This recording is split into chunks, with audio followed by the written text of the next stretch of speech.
Hello चलो। सो आज हम हमारा first lecture from the 10th standard start करने वाले हैं और उसमें हम अपना फर्स्ट चैप्टर स्टार्ट करने वाले हैं, दैट इज़ ग्रेविटेशन। इस वीडियो में हम थोड़ा बहुत इंट्रोडक्शन देंगे कि ग्रेविटेशन है क्या। अभी तक ग्रेविटी सबने सुना होगा, राइट? तो उसके बारे में थोड़ा बहुत जानेंगे। ओके, सो सबसे पहले स्टार्ट करते हैं ग्रेविटेशन या फिर लाइक ग्रेविटी। अब ग्रेविटी तो हमें पता है कि हर ऑब्जेक्ट क्या है, कोई भी चीज़ है जो अर्थ के ऊपर गिर जाती है तो वो क्यों गिरती है, तो ग्रेविटी के वजह से गिरती है। ठीक है, तो ग्रेविटेशन या फिर ग्रेविटी जो है वो एक फोर्स है जो अर्थ ऑपरेट करती है दूसरे ऑब्जेक्ट्स को क्या करने के लिए, अट्रैक्ट करने के लिए, ये हमें पता है। बट ग्रेविटी या फिर ग्रेविटेशन जो है वो सिर्फ अर्थ अप्लाई नहीं करती। तो इस पूरे यूनिवर्स में जितने भी ऑब्जेक्ट है, जितने भी मैक्रोस्कोपिक ऑब्जेक्ट, मैक्रोस्कोपिक का मतलब जो हम अपने नेकेड आई से देख सकते हैं, वो सारे ऑब्जेक्ट्स एक दूसरे के ऊपर क्या करते हैं, ग्रेविटेशनल फोर्स अप्लाई करते हैं। क्या करते हैं? ग्रेविटेशनल फोर्स अप्लाई करते हैं। यही ग्रेविटेशनल फोर्स जो है उसी के वजह से क्या होता है, हम अर्थ और जो सन है वो क्या है, एक दूसरे से कनेक्टेड है। फिर ये जो मून है और ये जो अर्थ है, राइट, मून क्या कर रहा है, अर्थ के अराउंड रिवॉल्व हो रहा है। ये मून और अर्थ एक दूसरे से क्या है, ग्रेविटेशन फोर्स की वजह से बाइंड है। हम जो है, हम आप सभी लोग इस अर्थ पे है, राइट, हम जंप भी करें तो भी हम हवा में नहीं उड़ सकते, हम क्या करते हैं, इवेंचुअली नीचे आ जाते हैं। तो हम भी क्या है, ग्रेविटेशनल फोर्स की वजह से इस अर्थ के ऊपर, इस अर्थ से क्या है, कनेक्टेड है। ठीक है, तो बेसिकली नेचर में क्या होता है, देर आर चार फंडामेंटल फोर्सेस। देर आर क्या है, चार फंडामेंटल फोर्सेस। एक होता है हमारा इलेक्ट्रोमैग्नेटिक फोर्स, एक होता है स्ट्रॉन्ग न्यूक्लियर फोर्स, एक होता है वीक न्यूक्लियर फोर्स, और चौथा है ग्रेविटेशनल फोर्स। ग्रेविटेशनल फोर्स क्या है, एक फंडामेंटल फोर्स है। ठीक है, और इसका जो स्ट्रेंथ है वो लाइक मतलब बहुत दूर तक, मतलब यूनिवर्स के एंड तक इसका क्या है, कैपेसिटी है अट्रैक्ट करने का।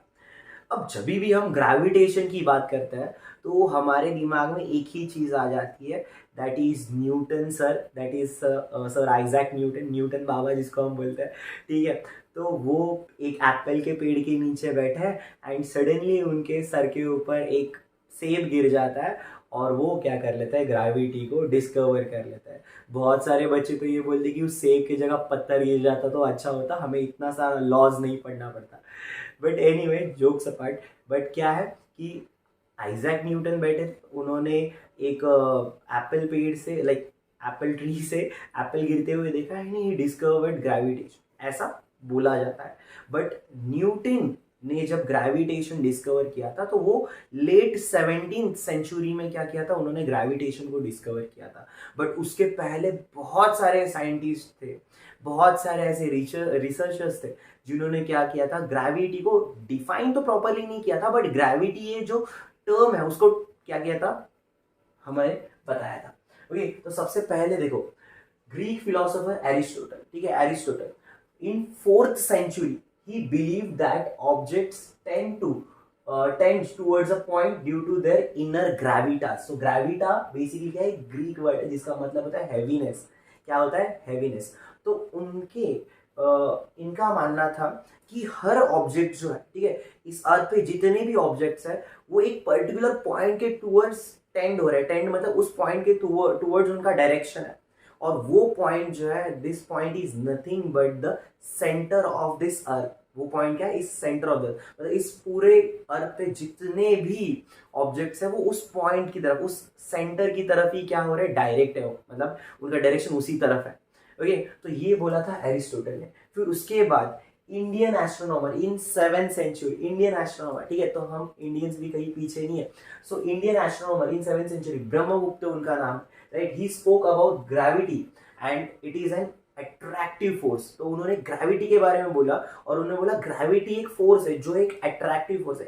प्रॉपर डेफिनेशन नहीं दिया था, बट यस उन्होंने बोला था कि यस ये एक टर्म है जिनको उन्होंने ये किया था, बताया था, राइट, कि ग्रेविटी है which is an attractive force. उसके बाद इन 14th सेंचुरी, ठीक है, Jean Buridan and Albert Saxony, they developed a theory for a gravitation, right. यहाँ पे उन्होंने ग्रेविटेशन के लिए थ्योरी डेवलप की थी।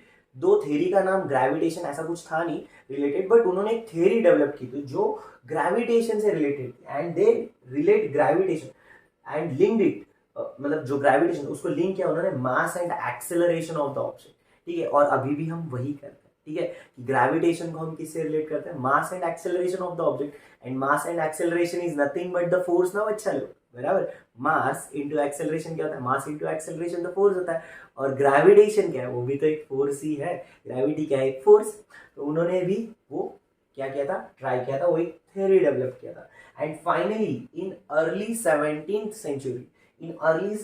सेंचुरी, गैलीलियो गैलीली, राइट, जिनका नाम सभी को पता है, Galileo Galilei found that all object accelerate towards earth at the same rate, ठीक है। तो गैलीलियो गैलीली ने क्या बोला कि हर ऑब्जेक्ट जो है, जो भी ऑब्जेक्ट है, उन्होंने बहुत सारे एक्सपेरिमेंट किए थे इससे रिलेटेड, और उन्होंने ये पता किया कि कोई भी ऑब्जेक्ट इस अर्थ के पास, राइट, एक्सेलरेट होता है eight the same rate.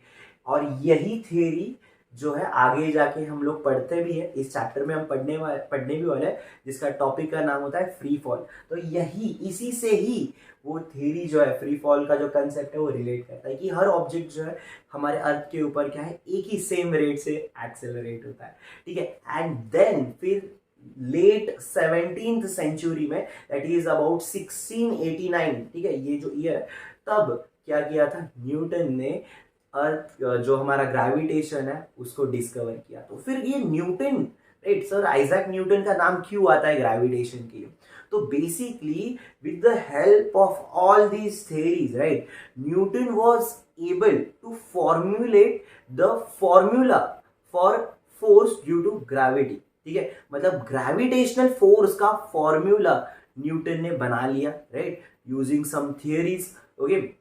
And उन्होंने क्या किया, एक यूनिवर्सल लॉ ऑफ ग्रेविटेशन दिया विच वॉज एप्लीकेबल एवरीवेयर। वो जो उन्होंने फॉर्मूला दिया एंड वो जो स्टेटमेंट दिया, यूनिवर्सल लॉ ऑफ ग्रेविटेशन, वो क्या था, वो हर जगह एप्लीकेबल था। That's why Newton is very famous for the discovery of gravity और for the discovery of gravitation, okay. So I hope ये इंट्रोडक्शन इस चैप्टर का आपको अच्छा लगा होगा, और यहाँ से आपको बहुत सारी चीजें सीखने मिली होगी। नेक्स्ट लेक्चर में इस चैप्टर के अगले टॉपिक्स कवर करेंगे, तब तक के लिए चल बाय बाय।